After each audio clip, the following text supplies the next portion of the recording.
Welcome to Chitra talkies. இன்னைக்கு ரொம்ப ரொம்ப டேஸ்டான கும்பகோணம் கடப்பா எப்படி செய்யணும்னு பார்க்கலாம். இது இட்லி தோசைக்கு தொட்டுக்க ரொம்ப அருமையாக இருக்கும். நான் இப்போ இதுக்கு ஒரு அரை கப்பு பாசிப்பருப்பு எடுத்துக்கிட்டேன்.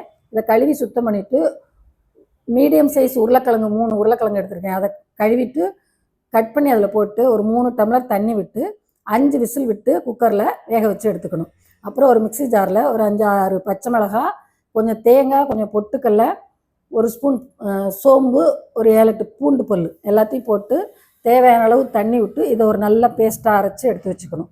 அப்புறம் வேக வச்ச பாசிப்பருப்பை நல்லா கடைஞ்சி விட்டு இந்த உருளைக்கிழங்கு தோல் உரித்து மசித்து எடுத்துக்கணும்.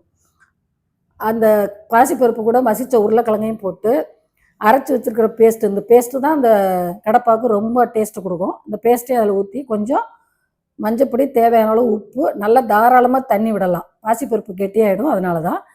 அப்புறம் ஒரு சட்டியில் 4 ஸ்பூன் எண்ணெய் விட்டு 1 ஸ்பூன் கடுகு போட்டு பொரித்து கொஞ்சம் கறி மசாலா, பட்டை, கிராம்பு, ஏலக்காயெல்லாம் போட்டு 2 பச்சை மிளகாய், கருவேப்பிலை, வெங்காயம், தக்காளி இது எல்லாத்தையும் நல்லா வதக்கிட்டு நம்ம கரைச்சி வச்சுருக்கிற அந்த கடப்பாவை அதில் கொட்டி நல்லா கிண்டி விட்டு மூடி பச்சை வாடை போகிற அளவுக்கு நல்லா கொதிக்க விட்டு எடை கிண்டி விடணும்.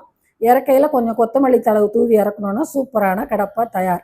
இதே மாதிரி நீங்களும் செஞ்சு பாருங்கள். மறக்காமல் என் சேனலையும் சப்ஸ்கிரைப் பண்ணி லைக் பண்ணி கமெண்ட் பண்ணி ஷேர் பண்ணுங்கள். நன்றி.